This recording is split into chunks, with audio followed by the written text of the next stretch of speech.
Good evening from Tel Aviv. The news tonight from Israel has once again been dominated by discussions of discussions on the beginning of peace negotiations between Israel and the Palestinians. Most of the Israeli political establishment has weighed in one way or another. The major news today relating to that is the demand of Naftali Bennet, the head of the Israel Home Party, that if he was to support the state budget, which must pass next week, otherwise new elections have to be held, that the government must pass a basic law that ensures the fact that if there is a peace agreement, there must be a mishal am, which means a plebiscite amongst the whole country to vote on whether they accept or don't accept whatever peace agreement is reached. Now, Prime Minister Netanyahu has already promised that there would be such a vote if a peace agreement was reached, on top of which there already is a law in the books that says that if an agreement is reached where we have to give up any land that is part of Israel legally, at least by Israeli standards, that would mean Jerusalem, the Golan Heights, or any swap in territories. If less than 80 members of the Knesset support that agreement, it has to go to a plebiscite amongst the people. But Naftali Bennett wants to do one step more and instead wants to make sure that's part of the basic laws, which is equivalent to the Israeli Constitution, that such an agreement gets passed by the people. This is mostly political grandstanding on behalf of Bennett, and for whatever reason, Tzipi Livni has been opposed to that, as to some or greater degree has Avigdor Lieberman. However, I, for one, support the idea.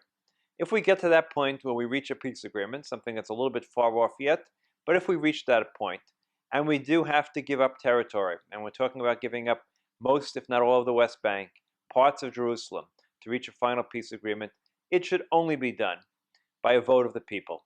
This is one case where the people, all the people of Israel, Arabs and Jews together, whoever have the right to vote, should have a chance to vote and vote their approval. Because without that vote, the country will be torn asunder. Even with the vote, there will no doubt be people who won't accept it and say only the law of God is what counts. But if at least there's a vote, no one can claim it's the politicians, no one can complain it's some dirty deal done in a back room. The people will have a chance to vote. And in my opinion, they will vote in favor. Because given a peace agreement, most Israelis will vote in favor, especially if it's one that's brought by Prime Minister Netanyahu. Once again, this is an example, if one is reached, of Nixon going to China. If Netanyahu brings a peace agreement, then it'll be accepted.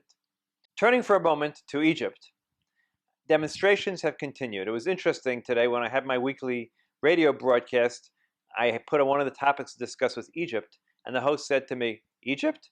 Anything going on in Egypt? We haven't heard about anything going on in Egypt."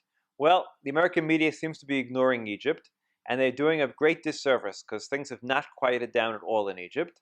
The Muslim Brotherhood refuse to stop their demonstrations. The demonstrations have been violent, very violent. In fact, tonight, as a matter of fact, the Muslim Brotherhood attempted to storm Tahrir Square, the center point of all of the pro-democracy demonstrations until now.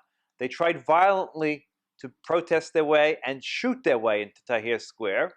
They were firing guns, as you can see from the video behind me, at policemen, at other demonstrators. They were going to fight their way into Tahrir Square. They were stopped, but there was clearly bloodshed tonight in Tahrir Square. So the demonstrations continue, the violence continues. The Muslim Brotherhood is trying to do their best to tie up Egypt and not allow the new government to go forward. Hopefully, people will continue pushing forward. The Arab governments of the Gulf states have been supporting Egypt, have been giving them money, and the United States will keep on talking, but other people are supporting the new government. And hopefully they'll manage to, over a period of time, create a constitution that will allow them to have free and truly free and real democratic elections with multiple sides competing, and with first having the institutions of democracy there. One last word. A news bulletin came in a few minutes ago as I was preparing for this broadcast, and that stated that Prime Minister Netanyahu requested that Jonathan Pollard be released in return for releasing Palestinian prisoners.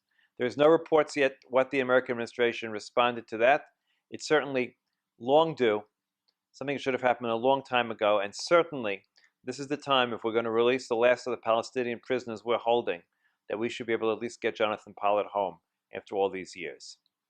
This is Mark Schulman reporting from Tel Aviv. Good night.